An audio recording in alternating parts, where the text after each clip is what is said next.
Non, c'est là, vous. D'accord. Oh, il y a une derrière là qu'on ne voit pas. Oui, c'est justement ça. C'est le live en même temps. Oui, c'est ça, c'est le live. Ça va être lancé en même temps. Ça va être lancé en même temps. Donc on fait un petit briefing. Vous allez commencer par, comme tout autre, la genèse, d'accord? Mais n'en tirez pas, parce que plus vous tirez à gauche, à droite, les gens seront un peu perdus. Donc vous allez complètement à l'essentiel. Et puis après, nous, on va faire l'analyse, les critiques. D'accord, oui, d'accord. Mais plus que là, il n'y a pas que Madame ceux qui font dans la presse écrite. Ouais. Voilà, et ils pourront faire l'analyse. Mais surtout, sortez tout ce que vous avez dans le ventre. C'est Oui, c'est ça. Parce que, oui, vous pouvez aussi parler. Avec moi, vous pouvez tout parler. Hein. Voilà, on n'enlèvera rien, rassurez-vous. Voilà. C'est parti? Oui. Alors, bon. madame, présentez-vous. Qui vous êtes exactement? Bonjour, je suis Madame DPB Liane. Je suis une victime de la société Gex Affaires.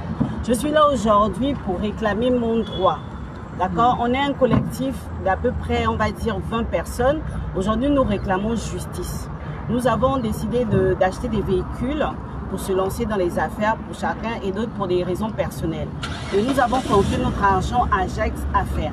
Dans cette affaire, il y a des personnes qui ont confié leur argent depuis 2022, nous en 2023 et d'autres en 2024. Et jusqu'à présent, nous ne sommes pas rentrés en possession de nos véhicules. À chaque fois qu'on appelle les responsables, ils ne nous donnent aucune raison et ils vont jusqu'à ne pas répondre à nos appels. Et donc, nous avons décidé d'un commun accord de pouvoir porter plainte. Sauf qu'à chaque fois qu'on porte plainte, les personnes concernées se retrouvent toujours dehors et les affaires n'aboutissent pas. Et donc, dans ce cas, on s'est rendu compte, parce qu'il y a l'une d'entre nous qui a fait une publication Facebook et on s'est rendu compte qu'on était plusieurs. Et à ce moment-là, nous avons fait un dépôt de plainte collectif au niveau du tribunal de Libreville depuis le 22 août, un soit transmis, qui, on m'a dit, devait durer entre 2 et 3 semaines. Donc, on est dans les 3 semaines et normalement, ce soit transmis devait déjà être à la DGA. On a aussi porté plainte à la DGA de façon individuelle. La DGA a attrapé les concernés hier et il y a un procureur qui a demandé la levée de cette garde à vue. Donc aujourd'hui, on ne comprend pas, on est venu poser des questions à ce procureur et ce procureur nous explique qu'il y a une procédure en cours. C'est sur cette base-là qu'elle a levé la garde à vue. Sauf que nous, on estime qu'on est lésés, qui nous écoutent, parce que nous, on a nos crédits, on a des personnes qui sont malades, il y en a qui ont fait des AVC par rapport à ça, et donc on veut des réponses, parce qu'on estime que notre argent l'a gagné durement, et qu'eux aussi doivent venir répondre devant les tribunaux. Donc, on va repartir au niveau de la DGA pour savoir comment il faut procéder, parce qu'on ne veut pas lâcher. On est à peu près plus de 25 personnes. Donc, il y a des personnes qui sont à OIM, à Mwanda, il y a d'autres à Franceville, d'autres à Port-Gentil qui ne sont malheureusement pas là et d'autres qui sont en train de travailler. Donc, on a décidé de faire ce point de presse parce qu'on veut des réponses claires. On veut savoir ce qui se passe et où en est l'affaire par rapport à nos véhicules. On ne peut pas attendre plus d'1 an, ou certains, voire 2 ans, et on estime, on nous fait balader, on veut des réponses. Voilà. Bon, Randy Louba de la rédaction de Gabon Click Info. Première question, peut-être rappeler un peu les circonstances qui vous ont conduit à rencontrer cette entreprise. Deuxième question, à combien s'élève exactement le montant de cette arnaque, on peut dire? Bon, nous, personnellement, on les a vus sur Internet. On est parti sur la base que c'est des jeunes Gabonais qu'on doit consommer local, encourager les Gabonais, c'est des jeunes. Ils montraient des vidéos, des livraisons qui avaient l'air d'être totalement crédibles.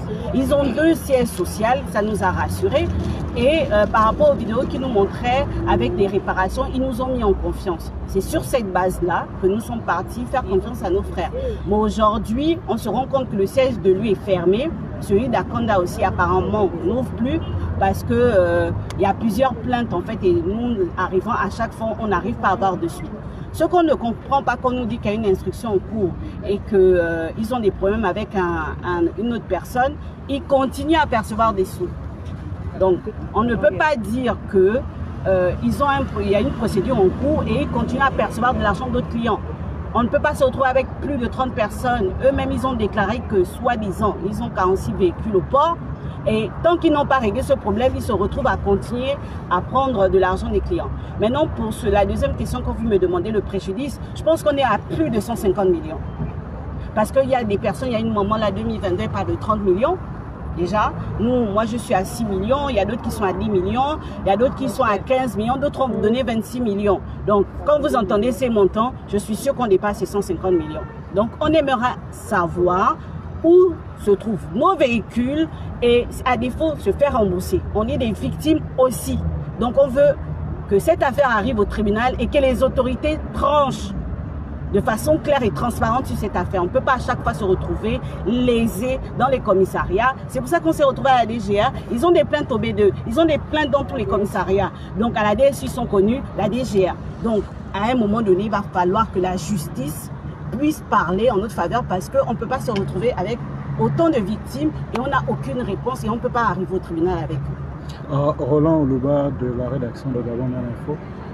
Ces véhicules sont censés être commandés où exactement? Pourquoi n'avoir pas fait le choix de les payer au niveau local? Ces véhicules-là, d'après eux, sont pris en Corée. Il paraît qu'ils vont venir depuis la Corée et d'autres depuis Dubaï. Maintenant, on a fait le choix, comme je vous ai dit, on a fait confiance à des petits frères gabonais comme nous. Parce qu'il faut aussi s'encourager. Mais sauf que si on nous avait dit que ça devait se passer comme ça, personne ne devait y aller. Il y a des personnes aujourd'hui qui ont failli acheter des véhicules parce qu'on s'est plaint. Aujourd'hui, ils ont reculé, ils n'ont pas acheté. Donc ce qu'on fait aussi, c'est pour éviter d'autres victimes. D'accord. C'est bon? Est-ce que vous avez quelque chose à ajouter? Vous voulez ajouter une autre question? Ok. D'accord. Il y a quelque chose que vous aimeriez ajouter si jamais on a peut-être omis de poser des questions là? Non, non, nous on veut justice. On veut qu'ils arrivent au tribunal, c'est tout ce qu'on veut. On veut que les autorités se saisissent de cette affaire et que toutes les parties, voilà, et qu'on comprenne ce qui se passe, pourquoi à chaque fois ils peuvent se retrouver dehors avec autant de victimes. Comment ils font pour être dehors? Voilà. Parce que nous, on a peur aussi qu'ils quittent le pays. Parce que ce n'est pas la première affaire, en fait. Ce n'est pas la première affaire où on se retrouve, où la personne se retrouve hors du pays et les personnes se retrouvent lésées. Donc, nous aussi, on a la crainte qu'ils quittent le pays. Donc on alerte aussi par rapport à ça. Ils doivent répondre. S'ils estiment que c'est des victimes et qu'ils viennent au tribunal nous prouver qu'eux aussi c'est des victimes. Voilà. Mais madame, vous avez quelque chose de supplémentaire à ajouter? Venez, venez. Bien sûr. Présentez, non, avancez, venez ici, maman. Très bien, très bien. Meunier, je suis victime aussi du GEX Affaires. Nous, ce qui nous dépite le plus, c'est de savoir qu'on arrive ici ce matin au palais de justice et de se faire débouter, rejeter par un magistrat. C'est quand même un peu dégoûtant en tant que Gabonais. On parle de restauration des institutions. Comment quelqu'un peut être attrapé à 18 h, à minuit, il est relaxé. Comment un magistrat peut partir de chez lui à minuit pour relaxer des personnes qui sont coupables, sur lesquelles plusieurs plaintes pèsent? C'est pas possible. Qu'est-ce qui se passe? On a fêté le coup de libération. On est vraiment libéré ou bien on va encore se faire avoir comme dans les années précédentes? Donc, puisque vous êtes là, on veut vraiment que les autorités de transition se saisissent de ce problème, que le procureur général, que de tous les autres procureurs, qu'il démantèle ce réseau. C'est pas possible. C'est pas possible qu'il y ait des conteneurs qui dorment à la douane, soi-disant. C'est pas possible qu'aucun autre partenaire, ni OCT, ni la douane, personne n'est alerté par des conteneurs qui sont censés exister et ils ne se demandent pas pourquoi la place est occupée.